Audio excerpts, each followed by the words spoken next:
On va passer maintenant au point suivant. L'offre irrésistible. Montrer la valeur impressionnante de ce que j'offre, puis ensuite montrer le prix. Je vous ai demandé de définir la valeur de ce que vous aviez à proposer.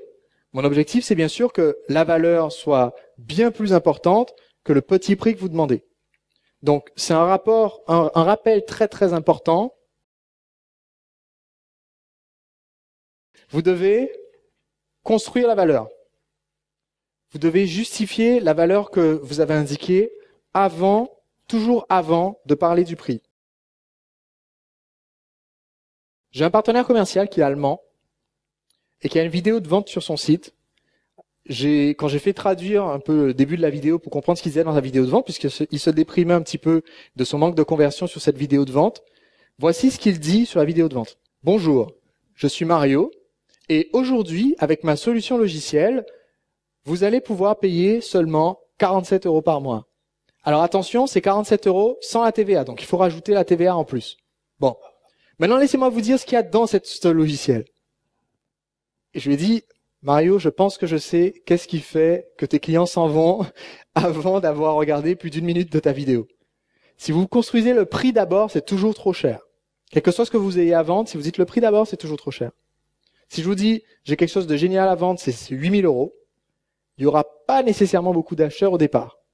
Si je dis, ben voilà, j'ai hérité une propriété de ma grande-tante, j'essaie de m'en débarrasser au plus vite parce que j'en ai rien à faire, émotionnellement, j'en veux pas. Je veux pas de l'argent qui est lié à ça, je veux juste avoir de quoi payer les frais de notaire après. Donc je m'en débarrasse pour 8 000 €, ça en vaut 800 000.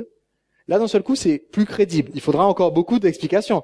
Mais c'est plus crédible, plus intéressant. Il y en a qui se disent, est-ce que c'est vrai? Est-ce qu'il faut que j'aille téléphoner pour obtenir un prêt rapidement pour acheter? Donc toujours, vous construisez la valeur avant le prix. Alors, on aura l'occasion de revenir sur ce que vous avez démontré par la valeur. Et pour montrer votre valeur, de ce que vous avez à offrir, il y a plusieurs méthodes. Il y a ce que j'ai montré tout à l'heure, ce que ça permet d'économiser, de gagner, combien ça aurait coûté si on devait acheter toutes les parties.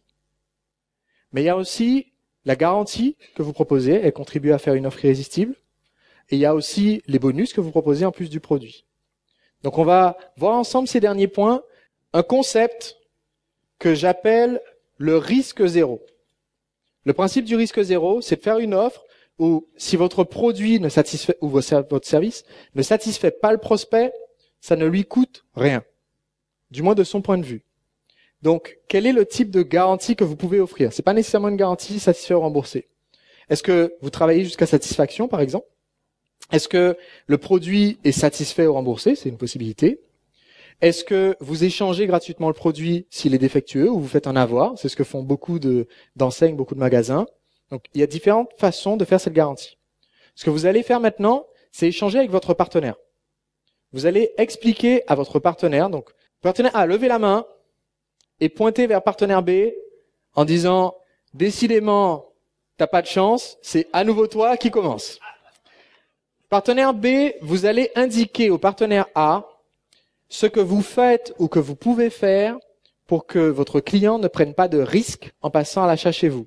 Partenaire A, pendant cette minute, s'il y a quelque chose où vous sentez qu'il y a quand même un risque pour le client, je vous demande de le faire remarquer à partenaire B. Par exemple, partenaire B dit, oui, s'il achète et qu'il n'est pas satisfait du produit, je lui en envoie un deuxième. Partenaire A, vous pouvez faire remarquer que s'il n'est pas satisfait du premier produit, il faut s'assurer que c'est parce que le produit est défectueux, parce que s'il est déjà pas satisfait du premier et qu'il en empile un deuxième, ça suffit pas. D'accord? Donc, c'est maintenant, vous avez 1 minute 30, c'est partenaire B qui parle. Maintenant, partenaire A, je vais vous demander de partager avec partenaire B ce que vous faites ou que vous pouvez faire pour rendre votre offre sans risque pour le client. Donc, c'est juste l'échange dans le sens inverse. Okay? Partenaire B, vous êtes attentif, et s'il y a quelque chose qui manque, vous le faites remarquer tout de suite. C'est parti.